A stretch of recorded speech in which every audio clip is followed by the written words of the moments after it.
10 ദിവസം കൊണ്ട് 10 കിലോ ഭാരം കുറയ്ക്കാം. വ്യായാമം ചെയ്യാതെ വീട്ടിലിരുന്ന് ഭാരം കുറയ്ക്കാം എന്നിങ്ങനെയുള്ള വാർത്തകൾ കണ്ട് ഡയറ്റ് ചെയ്യാൻ ആഗ്രഹിക്കുന്നവരാണോ നിങ്ങൾ? എങ്കിൽ ഈ വീഡിയോ പൂർണ്ണമായും കണ്ടിരിക്കുക. ഒന്നാമതായി, ദിവസങ്ങൾക്കുള്ളിൽ ഭാരം കൂട്ടാനും കുറയ്ക്കാനും സഹായിക്കുന്ന മാജിക് ഡയറ്റുകൾ ഇല്ല എന്നുള്ള യാഥാർത്ഥ്യം നമ്മൾ മനസ്സിലാക്കിയിരിക്കണം. അശാസ്ത്രീയമായ ഡയറ്റ് പിന്തുടർന്നാൽ അത് ഗുരുതരമായ ആരോഗ്യ പ്രശ്നങ്ങളിലേക്ക് നമ്മെ കൊണ്ടെത്തിക്കും. ഇനി എങ്ങനെയാണ് ഒരാൾ ഡയറ്റ് ചെയ്യേണ്ടത് എന്ന് നോക്കാം. ഒരിക്കലും നിങ്ങൾ സ്വന്തം ഇഷ്ടപ്രകാരം ഡയറ്റ് തീരുമാനിക്കരുത്.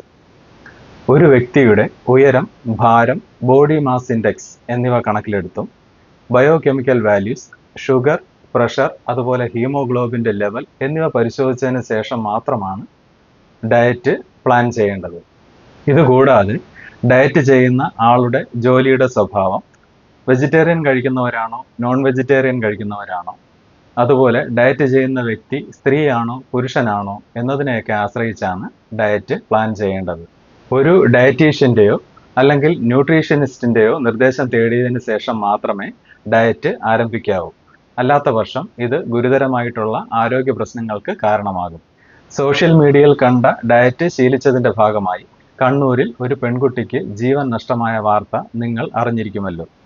ഇനി എന്തെങ്കിലും അസുഖം ഉള്ളവരാണ് ഡയറ്റ് ചെയ്യാൻ ആഗ്രഹിക്കുന്നതെങ്കിൽ രോഗാവസ്ഥയ്ക്ക് യോജിച്ച രീതിയിലുള്ള മൈക്രോ അല്ലെങ്കിൽ മാക്രോ ന്യൂട്രിയൻസ് അടങ്ങിയ ഡയറ്റ് പ്ലാനാണ് പിന്തുടരേണ്ടത്. അതുപോലെ തന്നെ അമിത ഭാരമുള്ളവർക്കും ഗർഭിണികൾക്കും കുട്ടികൾക്കുമൊക്കെയുള്ള ഡയറ്റ് പ്ലാനുകൾ വ്യത്യസ്തമാണ്. നിങ്ങൾ സ്വന്തമായി ഡയറ്റ് തുടങ്ങിയവരാണോ? അല്ലെങ്കിൽ സ്വന്തമായി ഡയറ്റ് തുടങ്ങിയതിന് ശേഷം നിർത്തിയവരാണോ? അതുമല്ലെങ്കിൽ ഇനി സ്വന്തമായി ഡയറ്റ് തുടങ്ങാൻ ആഗ്രഹിക്കുന്നവരാണോ? അഭിപ്രായങ്ങൾ കമൻറ്റ് ബോക്സിൽ എഴുതുമല്ലോ. ഈ വീഡിയോ ഇഷ്ടപ്പെട്ടാൽ ലൈക്ക് ചെയ്യാനും ചാനൽ സബ്സ്ക്രൈബ് ചെയ്യാനും മറക്കരുത്.